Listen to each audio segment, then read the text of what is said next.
इतिहास कहता है उस दिन युद्ध शुरू हुआ था, लेकिन सत्य ये है उस दिन युग बदलने वाला था। एक ओर कौरवों की शक्ति, दूसरी ओर पांडवों का धर्म। भाई भाई के सामने खड़े थे। वचन, अपमान, प्रतिशोध,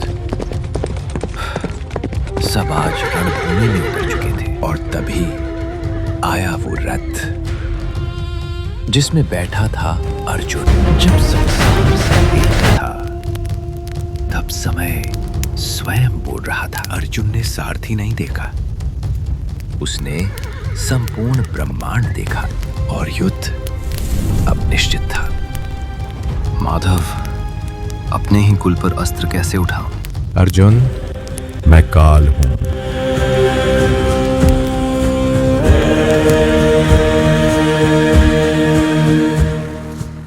अर्जुन, ये युद्ध शस्त्रों का नहीं, धर्म का है। पर इस विनाश की शुरुआत वर्षों पहले हो चुकी थी। ये हस्तिनापुर था, आर्यावर्त का सबसे समृद्ध साम्राज्य। एक दिन गंगा तट पर महाराज शांतनु की भेंट हुई एक अद्भुत स्त्री से। पर एक वचन देना होगा। और शीघ्र ही दोनों का विवाह हो गया। पर फिर जो हुआ उसने सब बदल दिया। हर पुत्र के जन्म पर गंगा उसे जल में समर्पित कर देती। जब 8वां पुत्र जन्मा, बस गंगा, अब और नहीं। तब गंगा ने दिखाया अपना वास्तविक स्वरूप। मैं स्वयं माँ गंगा हूँ और ये पुत्र देवव्रत है।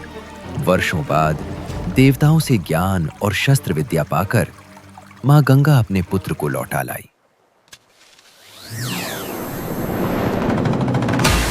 युवा देवव्रत रूप में तेजस्वी, गुणों में अद्वितीय, धनुर्विद्या में अप्रतिम और राज्य का योग्य उत्तराधिकारी। आज मुझे अपने पुत्र पर गर्व है। पर नियति ने कुछ और लिखा था। भविष्य उसे भीष्म कहेगा। राजा शांतनु के पास सब कुछ था, पर उनका मन अधूरा था। एक दिन गंगा तट पर उन्होंने उसे देखा। वो थी सत्यवती और शांतनु अपना दिल हार बैठे।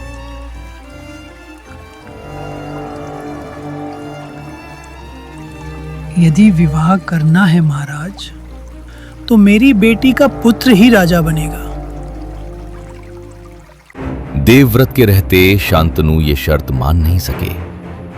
जब देवव्रत को सत्य पता चला, वो स्वयं पहुंच गए। पिताश्री का दुख आज समाप्त होगा। मैं हस्तिनापुर का सिंहासन त्यागता हूं और प्रतिज्ञा करता हूं, मैं आजीवन ब्रह्मचारी रहूंगा। मेरी कोई संतान नहीं होगी। धरती कांप उठी। देवता पुष्प वर्षा करने लगे। उस दिन देवव्रत भीष्म कहलाए।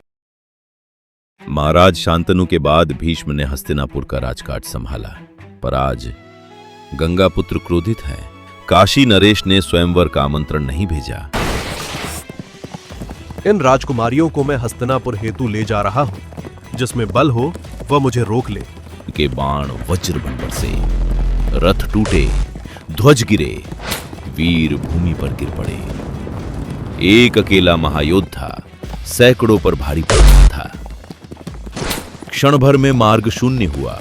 आर्य भीष्म, मेरा हृदय शाल्व नरेश को समर्पित है। यदि ऐसा है तो तुम स्वतंत्र हो।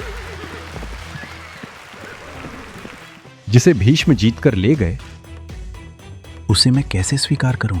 अपमान से दग्ध अंबा वन की ओर चली गई, जहां उसे मिले भगवान परशुराम। गुरुदेव, मुझे न्याय चाहिए। एक ओर गुरु परशुराम, दूसरी ओर उनका ही शिष्य भीष्म। गुरुदेव, शिष्य तैयार है। भीष्म, आज धर्म का निर्णय होगा। फिर शुरू हुआ ऐसा महायुद्ध जिससे धरती कांप उठी। तीरों की वर्षा, अस्त्रों का प्रहार, आकाश में अग्नि विस्फोट। वन थर्रा उठा, दिशाएं दहाड़ उठीं। कभी परशुराम भारी पड़े तो कभी भीष्म ने पलटवार किया। दोनों सिद्ध कर रहे थे कि वे किसी से कम नहीं।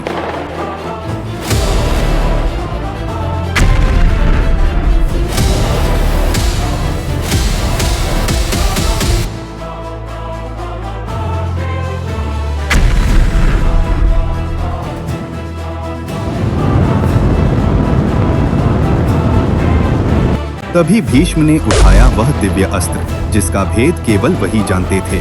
रुको भीष्म, गुरु पर ये अस्त्र चलाना गुरु अपमान होगा। उठो भीष्म, आज सिद्ध हुआ तुम मेरे श्रेष्ठ शिष्य हो। भीष्म, अब मैं स्वयं महादेव को पुकारूंगी। अंबा, अगले जन्म में तुम भीष्म के अंत का कारण बनोगी।